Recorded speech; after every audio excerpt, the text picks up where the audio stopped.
Thank you, Madam President. I rise this morning to talk about America's energy future. The reality is we need a diversified energy future. What I mean by that is we need to develop all of our energy resources. In my home state of North Dakota, we're doing just that. We have coal, and we're developing clean coal technologies. We have oil and gas. We have hydro. We have biofuels, ethanol, and biodiesel. We have solar. We have wind. We have biomass. And we're working aggressively to develop all of them, both traditional sources of energy and our renewable sources of energy. 10 years ago, in 2000, when I started as governor of North Dakota, we set a course to develop a comprehensive energy plan to develop all of our energy resources, both traditional and renewable, and to do it in tandem by encouraging private investment that would spur the development of new technologies to develop traditional sources of energy and renewable sources of energy and create new and exciting synergistic partnerships that would both diversify our energy mix, help us produce more energy more cost effectively, create good quality jobs, and improve environmental stewardship. And that's exactly what's happening. That's exactly what's happening in our state, and that's exactly what we need to do as a nation. Let me give you some examples from our state. Oil and gas. Oil and gas development has taken off in North Dakota. We are now the fourth largest oil-producing state in the Union. We recently passed up states like Oklahoma and Louisiana, producing more oil, and we're producing it from new formations like the Bakken Shale and the Three Forks, and we're doing it with new technologies, directional and horizontal drilling. And we figured out how to use those technologies like directional drilling and hydraulic fracturing in new ways that produce more energy, but do it with good environmental stewardship. For example, in the case of hydraulic fracturing, we recycle the water. We go down 2 miles underground, we drill directionally underground for miles, so it's a much smaller footprint. One well now produces maybe what 10 or 12 wells used to produce. And the water we use to force the oil to the surface, we send back down, we recycle it, we use it again, and ultimately we put it back down hole where we drew it from in the first place when it came up with much of the oil that is produced. In the case of coal, we take lignite coal and we produce synthetic natural gas. And we put it in pipelines and we send it to other parts of the country, just like the gas you pull out of the ground. And at the same time, in one of our plants, we're capturing CO2, the carbon dioxide. We're capturing it, we're compressing it, we're putting it in pipelines, and we're sending it out to the oil fields for secondary or tertiary oil recovery. So those are some of the new developments that we're undertaking in traditional sources of energy. But as we do that with things like oil and gas and coal, we're also developing the renewables as well. For example, wind. Our state is now the 9th largest wind energy state of all 50. We're continuing to move up the ranks, and that includes investing billions of dollars to make it happen. Again, more energy for our country from more diversified sources, creating good jobs in the process. And think how important that is.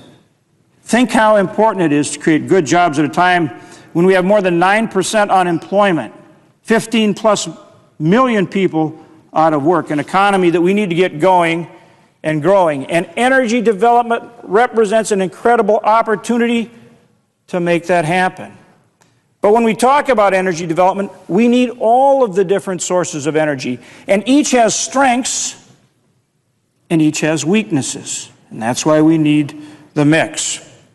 In our state, we also produce biofuels, ethanol and biodiesel. And clearly the discussion today is how do we best create that environment to continue the development, the production, and the growth of ethanol in a way that is cost effective, that serves the taxpayers of this country, but continues to develop that vital industry for our country at a time when we need to reduce our dependence on foreign oil, when we need more domestically produced energy, when we need quality jobs, when we need a growing economy. And we can do it. We can do it with the right kind of energy policy. With the right kind of energy policy, and that's what we're talking about today. Think about ethanol. It helps reduce our dependence on foreign oil. For every gallon of ethanol we use as part of the fuel mix, that's one less gallon of gasoline we're bringing in from the Middle East. And by increasing supply, we help reduce the cost of gasoline at the pump for our consumers. And in addition to that, we're creating good-paying American jobs.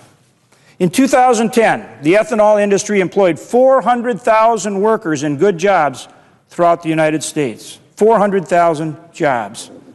It provided an important market for American farmers throughout our country. It displaced the need for 445 million barrels of foreign oil. Let me repeat that. It displaced the need for 445 million barrels of foreign oil, and it reduced the price of gasoline at the pump by 80 cents a gallon for the American consumer. Now, in addition to all that, the ethanol industry paid $11 billion in federal taxes in 2010. I want to emphasize that point. In 2010, the ethanol industry paid $11 billion in federal tax. So it is an important industry to our country, and we need to continue it. The point of the discussion today, though, is how best to do that. And so for this discussion today is, how do we create the right environment to stimulate private investment, so we have that growing economy, we have more jobs, we have more energy, but we also generate more tax revenues with less government spending, so we both grow our way out of this debt and deficit, we get this economy going, we create a better energy future for these young people and young people all over our great country. Well, that's why I've sponsored legislation along with Senator Thune and Senator Klobuchar, that will reform the ethanol tax credit. It will provide deficit reduction and set us on the right path for alternative fuel development in our country for the long run. The legislation is called the Ethanol Tax Reform and Deficit Reduction Plan. And it's the right way. It's the right way to transition from the current VTEC, volumetric ethanol excise tax credit, rather than the amendment today to simply do away with VTEC. This is the right transition for us to make from the VTEC to creating the right environment to stimulate investment and energy growth in biofuels for the future. The Ethanol Tax Reform and Deficit Reduction Plan provides $1 billion in deficit reduction right away. Provides $1 billion in deficit reduction, but it also provides the right transition for ethanol by providing the right kind of energy policy. Specifically, we provide incentives for things like blender pumps that offer consumers choice, and we provide the right kind of incentives for research, development, and deployment of second-generation ethanol, specifically cellulosic ethanol, so that instead of making ethanol from food products, we're making it from stover and wheat straw and other sources. Now, by combining blender pumps, flex fuel vehicles, and common sense regulation on the part of the EPA that encourages higher fuel blends, we create the business environment that will foster growth in the ethanol industry. What does that mean? That means, number one, we avoid the ongoing cost of subsidies like the VTEC. Second, we set the ethanol industry up for long-term growth. Third, we gain jobs. We gain jobs at a time when we badly need them. We produce more energy, which reduces our dependence on foreign oil, and we gain tax revenues. We gain tax revenues to help reduce our deficit. So we not only spend less directly, helping to reduce the deficit, we grow our economy, and that growing economy builds on the $11 billion that the industry is already paying in federal taxes, and we grow that base while we're growing our job base. That's the right way to move forward, to move out of our deficit situation in this economy, to get our economy going, and also to produce more energy. This is a market-based approach that will give customers more choice and also reduce their fuel costs. For example, you go into the station, there's a blender pump there. You have a flex fuel vehicle, you can dial up whatever blend you choose, anywhere from 0% biofuels all the way up to 85%. Whatever works best for you, whatever works best for your pocketbook, whatever works best for your vehicle. We have blender pumps in my state. We have an incentive for blender pumps in my state, and as a result, we have more blender pumps than any other state in the country. And the reality is today, if you buy fuel in North Dakota, almost all the fuel you buy will have ethanol in it, and you don't even realize it. Why? Because at a 90-10% blend, every vehicle can use it, and it's the lowest price cost gasoline at the pump. So dealers want to sell it, consumers go up and buy it, and they simply buy it because they pick the lowest cost fuel at the pump. And it's a 90-10 blend.